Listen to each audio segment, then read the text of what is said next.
Aku di sebuah konferensi pers, berdiri di depan banyak wartawan. Oh tidak, itu bukan aku. Ini dia, aku Alexia, 17 tahun. Mungkin aku seperti anak SMA, tapi tidak seperti anak-anak sebayaku, aku pengawal. Bagaimana bisa? Ya, aku diadopsi oleh organisasi keamanan bawah tanah setelah ditelantarkan di usia muda. Untungnya papa, penyelamatku, selalu ada untuk mengajariku segala hal, mulai dari matematika hingga seni bela diri. Jujur, itu adalah saat-saat paling membahagiakan dalam hidupku. Tapi dia pergi terlalu cepat karena kanker, dan rasanya seperti aku diterlantarkan lagi. Tanpa sempat berduka, organisasi ini menyuruhku berlatih dari senja sampai fajar, dengan mengatakan kalau aku harus membuat papaku bangga. Jadi aku selalu mencoba yang terbaik dan tetap menjadi yang terbaik dalam seni bela diri. Namun karena kecerobohanku, aku berakhir hanya sebagai pengawal para PIV dengan kode nama 036. Sungguh membosankan. Sampai suatu hari aku dipanggil oleh bos. 036, kami punya tugas khusus untukmu. Namanya David Smith, kepala sekolah SMA Woodford. Pengawalan membosankan lainnya lagi. Kau akan menyelidiki Pak Smith atas pelanggaran regulasi keuangan dengan menyamar sebagai murid baru di Woodford dan mengumpulkan semua hal yang terkait dengannya, istrinya dan putrinya. Jadi berhati-hatilah. Apa sudah jelas? Ya, Pak. Akhirnya, selamat tinggal pekerjaan pengawal yang membosankan. Saatnya membuktikan diri. Aku akan membuat papa bangga dan jujur, aku juga sangat antusias untuk merasakan kehidupan anak SMA. Sekarang aku perlu belanja karena aku cuma punya setelan yang dipakai untuk bertugas. Aku tidak tahu cara berpakaian siswi sejati. Oh wow, lihat semua pakaian yang indah ini. Setelah banyak berpikir, aku memutuskan untuk mengambil gaun cantik ini, benda ini, dan juga ini. Semuanya cocok kan? Tapi penjaga toko bertanya apakah itu untuk adik perempuanku. Hah? Apa maksudnya? Lalu dia memilihkan barang lain untukku. Aku baru akan mencobanya ketika sebuah jeritan mengagetkanku. Tolong, pencuri, tolong! Tak satu hari pun berlalu tanpa masalah. Aku melesat ke sumber suara dan tidak hari ini pencuri.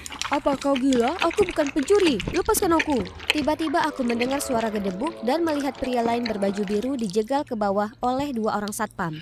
Sementara seorang wanita merebut tas dari tangannya. Ups, aku baru saja salah menangkap orang. Aku langsung melepaskannya. Ternyata dia juga sedang mengejar pencuri itu. Tetapi tidak peduli seberapa banyak aku meminta maaf, dia terus ngomel kalau aku ini orang gila yang kejam. Bahkan mencurigaiku sebagai kaki tangan. Laki-laki ini sungguh tak masuk akal. Sebaiknya dia berharap tidak akan pernah bertemu denganku lagi. Kalau tidak, tendangan berikutnya bukan cuma sekedar kesalahan.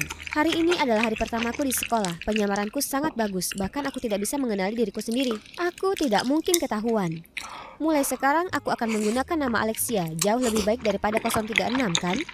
Tunggu, aku mengenalnya. Bella Smith, salah satu targetku. Wow, beraninya gadis-gadis itu mengganggu putri kepala sekolah mereka sendiri. Baiklah, Alexia datang untuk menyelamatkanmu, tapi tidak dengan cara biasa. Jadi, datanglah si kutu buku kikuk ini yang tidak sengaja menabrak mereka, menumpahkan kopi ke mereka, mengulur waktu agar mangsanya bisa melarikan diri. Para gadis jahil itu berteriak ngeri, lalu meneriakiku sebelum berlari ke kamar mandi. Kemudian aku menoleh dan melihat Bella sedang berbicara dengan seorang anak laki-laki. Oh tidak, dia bukan anak laki-laki biasa. Dia adalah si brengsek menyebalkan dari mall itu. Keanehan apa ini? Mereka pun menuju ke arahku. Sementara Bella terus berterima kasih padaku, aku melihat tatapan tajam dari anak laki-laki itu. Kau tampak tak asing. Kita pernah bertemu? Tidak mungkin. Bagaimana bisa? Ini hari pertamaku di sini. Dia sepertinya tidak mengenaliku. Jadi, dia Clark, sahabat Bella. Sekarang bagaimana aku bisa mendekatinya jika yang menemaninya adalah laki-laki ini? Ngomong-ngomong, tes pertamaku akan segera dimulai. Sekarang permisi, aku harus menjaga penyamaran sempurnaku ini sebagai seorang siswi. Anak baru, jawablah. Di mana deklarasi kemerdekaan Amerika ditandatangani? Di bagian bawah kertas, Bu? Seluruh kelas pecah dalam tawa. Sungguh memalukan. Tapi bagaimana aku bisa tahu? Papa tidak mengajariku hal ini. Lalu tiba-tiba aku mendengar suara yang mengkhawatirkan. Jangan panik, aku yang akan menangani. Ikut aku ke lorong. Tapi tak seorang pun mengikuti, malah mereka tertawa lebih keras. Aku masih terdiam saat seorang gadis baik memberitahuku kalau itu hanya bel berakhirnya kelas. Oh, jadi itu. Akhirnya waktunya istirahat dari semua pelajaran yang melelahkan. Sekarang mari kita periksa apakah makanannya aman.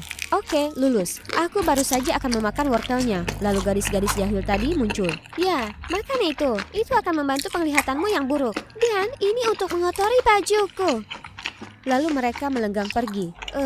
Di tempat lain, musuh-musuh itu pasti sudah merasakan tinjuku. Hei Alexia, Alexia. Berisik sekali. Tempat ini seperti sarang lebah. Alexia? Oh tunggu, itu nama baruku. Aku berbalik melihat Bella. Dia ingin bergabung denganku untuk makan siang. Ini dia kesempatannya. Tapi tidak, si Clark juga ikut-ikutan ada di sini. Astaga. Aku bertanya pada Bella mengapa gadis-gadis jahil itu menggodanya, putri kepala sekolah. Tapi dia hanya menggelengkan kepala tidak tahu. Tapi aku rasa aku sudah tahu alasannya setelah berbicara dengannya. Aku menyadari kalau dia agak lebih lambat daripada teman-teman sebayanya. Ketika aku bercanda, butuh waktu lama baginya untuk mengerti dan ikut tertawa. Jadi, menggali informasi darinya seharusnya mudah. Kalau saja, kau baru saja pindah ke sini, bagaimana kau tahu dia putri kepala sekolah? Aku dengar dari orang lain. Si perusak pesta ini, ya ampun. Minggu pertama tidak berjalan lancar karena aku masih membiasakan diri dipanggil Alexia dan tidak memeriksa lokerku sendiri. Selain itu, tumpukan pekerjaan rumah ini, secara umum aku senang belajar di sekolah, tapi misi ini tidak mengalami kemajuan sedikit pun. Aku harus lebih cepat. Jadi dengan menggunakan pengubah suara, aku menipu Pak Smith untuk meninggalkan kantornya lalu menyelinap ke sana. Tapi tiba-tiba Bella masuk. Karena panik, aku bilang kalau aku sedang membersihkan meja kepala sekolah. Dia tampak yakin dan bergabung denganku. Di lain waktu aku melihat kepala sekolah sedang berbicara dengan seseorang di lorong. Aku hendak mengambil gambar dengan pena kamera mata-mataku, namun Clark muncul dan membombardirku dengan pertanyaan-pertanyaan bodoh. Ya Tuhan, kalau terus seperti ini, kapan aku bisa menyelesaikan misinya? Suatu hari aku melihat Bella dalam masalah dengan gadis-gadis jahil lagi. Apa anak-anak nakal itu tidak pernah belajar?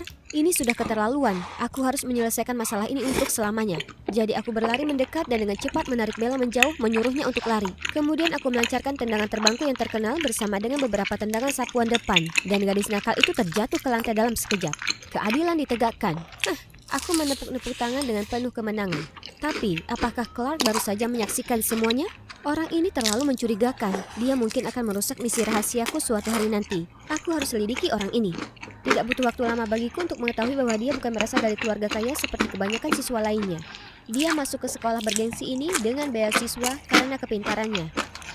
Sekarang disinilah aku, di toko roti keluarga Clark. Gadis ini punya mata dan warna rambut yang sama dengannya. Kami mengobrol dan langsung akrab. Dia adalah Enola, adik Clark. Dia mengidap Down syndrome tapi dia sangat berbakat. Lihat, bukankah desainnya menakjubkan? Aku sedang membolak-balik buku sketsa Enola. Tiba-tiba Clark muncul dan menyeretku keluar. Kenapa kau mengikutiku ke sini? Aku tahu kau sedang merencanakan sesuatu. Siapa yang mencurigakan di sini? Kaulah yang selalu muncul secara kebetulan dimanapun aku berada. Aku hanya mengikutimu ke sini karena kau menguntitku dan terlihat mencurigakan. Hal itu membuat Clark terdiam. Lalu adiknya menghampiri kami dan berkata, Alexia, Enola suka sekali bermain denganmu. Kakak, biarkan dia masuk ke dalam. Sikapnya berubah drastis setelah mendengar hal itu. Dengan lembut ia memberitahuku kalau orang lain sering mengejek Enola karena kondisinya. Dia juga meminta maaf karena salah paham padaku dan menawari roti kayu manis gratis. Bukankah ini pertama kalinya aku melihatnya tersenyum? Aku belum pernah sedekat ini dengannya. Dan tiba-tiba aku merasa sesuatu berputar di perutku. Mungkin aku sudah terlalu banyak makan. Setelah itu konflik kami selesai dengan sendirinya. Aku dan Clark menjadi lebih dekat dan aku mulai mengenal sisi lain dari dirinya. Dia sangat lembut dan suka menolong. Semakin banyak kami berbicara, semakin aku merasa berdebar-debar. Oh tidak, apa yang terjadi padaku? Lebih buruknya, aku bahkan mulai merasa tidak nyaman ketika Bella dekat denganku.